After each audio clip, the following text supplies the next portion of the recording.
Welcome back to the Deep Dive. Today, we're really immersing ourselves in some profound spiritual sources, texts that focus on, bedrock concepts, integrity, what fear is really about, and what it truly means to be righteous. Yeah. It's quite a collection, provides an incredible study in, internal morality versus external threats. It's a powerful set of readings, definitely. And our mission today really is to unpack the universal principles here. We're tracking, I'd say, 3 big themes. Okay. First, there's this radical redefinition of righteousness, like where does real validation actually come from? Right. Second, a very sharp warning against hypocrisy. What happens when your private life and your public self, they don't match up? Okay, divergence. Exactly. And then finally, we land on this profound lesson in, courage. But it's courage rooted in this idea of infinite divine valuation, being seen, being valued. Okay, let's dive in then, starting with that foundation, because it really does seem to flip our usual understanding of success, doesn't it? What actually constitutes righteousness? Yeah. The discussion kicks off in Romans, looking at Abraham, the ultimate ancestor figure, right? And the argument seems simple, but it feels revolutionary. It absolutely is. What the source does here is it challenges that fundamental human impulse to earn our way, to earn salvation, approval, whatever it is. Right, like we have to achieve it. Precisely. It asks, look, if Abraham was justified purely by his efforts, his works, his achievements, well, then he'd have something to boast about, wouldn't he, in his own strength? Yeah, makes sense. But the scripture says, no, that's not it. His validation came from somewhere else entirely. And the source is just crystal clear on this point. It says, Abraham believed God, and it was credited to him as righteousness. That word credited feels so important. It's the pivot.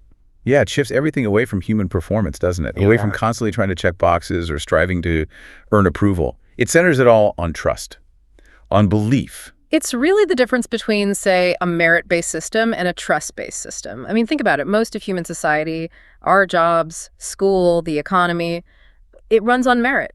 You perform, you get paid. You achieve, you get the grade, the promotion. Right. But these sources, they offer a completely different model for human worth, a different economy almost. And they use that fantastic analogy, the wage versus the gift. That really helps make it stick, I think. It does. So a worker gets paid. That wage is credited, sure, but it's something due. It's transactional. You did the work. Here's the payment. Right. If I owe you for a service, paying you isn't generosity. It's just settling the account. Exactly. But then the source applies this, like radical counter logic to worthiness. It says, when someone does not work, yet believes in the one who justifies the ungodly, his faith is credited as righteousness. So it's a gift, given purely based on trust, completely separate from performance. That's the core idea. Okay, but I have to push back a bit here.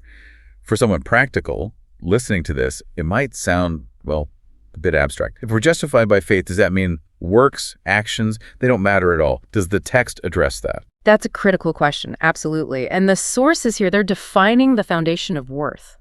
Action or works might well be necessary, maybe as a demonstration of that faith, or even a natural result of it. But they aren't the source of that initial justification. And this idea, this credited righteousness, it's immediately backed up by King David's writings. They're brought in right here. To talk about blessedness. Yes, to declare the blessedness of the person to whom God credits righteousness apart from works, not because of works. So David defines this blessedness not as like a reward for a perfect scorecard, but more like divine amnesty, forgiveness. Exactly right. The source really hammers home that definition. Blessed are they whose iniquities are forgiven and whose sins are covered. I mean, think about the psychological release in that idea. Yeah, it's huge. It's not just damage control. It's like dilution. The text talks about the man whose sin the Lord does not record, a clean slate, provided through trust, not earning. Wow. And that feeling, that sense of release of having that burden just lifted, it's captured so beautifully in the responsorial psalm that goes with this part. The emotion is just pure freedom. I turn to you, Lord, in time of trouble, and you fill me with the joy of salvation. It really grounds this whole concept of faith-based worthiness in something deeply personal, joy, relief. It really does. And it fundamentally challenges anyone who feels stuck, in that loop of constantly needing to prove themselves. The big insight from this section, stop trying to earn it. Start trusting that your worth is actually already secure. Okay. That's a powerful foundation. But now we have to make that pivot right? We've established this internal basis of faith. Now we need to look at the external side. Behavior. The practical outworking. And this is where it gets really interesting, I think. Moving from fundamental worth to practical integrity and, well, the dangers of hypocrisy. And the setting for this gospel reading is just so telling. Luke paints this picture of chaos, doesn't he? Crowds so huge, people are literally trampling each other. And right in the middle of all that chaos, Jesus starts speaking directly to his disciples. And his very first warning, it's about a specific internal danger. And it's stark. Beware of the leaven. That is the hypocrisy of the Pharisees. So hypocrisy is flagged right away as the central, dangerous thing. Why? Why leaven, though? What's that metaphor about? Well, leaven is yeast, right? It's this tiny, almost invisible agent. But once you add it, it permeates the entire batch of dough. Ah, okay. It makes the whole thing swell up, change its nature. So the sources use it here to suggest that even small acts of fakeness, of hidden deception, they don't stay small. They don't stay isolated. Exactly. They spread. They eventually corrupt your entire character. It's insidious. It grows. That makes sense. Yeah. So hypocrisy isn't just about telling big lies. It's maybe those small compromises we make when we think no one's looking. And they eventually ruin the sincerity of the whole person. That seems to be the implication. And what makes this corrosive thing ultimately futile, according to the text anyway? The futility is in the consequence. If you're living a double life, the text lays down this absolute law of exposure. There's no escaping it. No. Nothing hidden will remain concealed. Nothing secret will remain unknown. It's not presented as a threat of maybe getting caught. It's stated as an inevitability. Revelation will happen. And the imagery used to drive that home is incredibly strong. This is what really makes you stop and think. The source says, "Whatever you have said in the darkness will be heard in the light, and what you have whispered behind closed doors will be proclaimed on the housetops." Just think about that image today. Your private messages, your deleted history, your hidden thoughts, broadcast from a megaphone on the roof. Public square. Yikes. That forces a kind of psychological reckoning, doesn't it? It really does. It raises that crucial question. Yeah. What does it actually look like to live knowing there's total visibility? Because the reflection point reinforces this, the need to live with absolute integrity, sincerity before God who sees all things.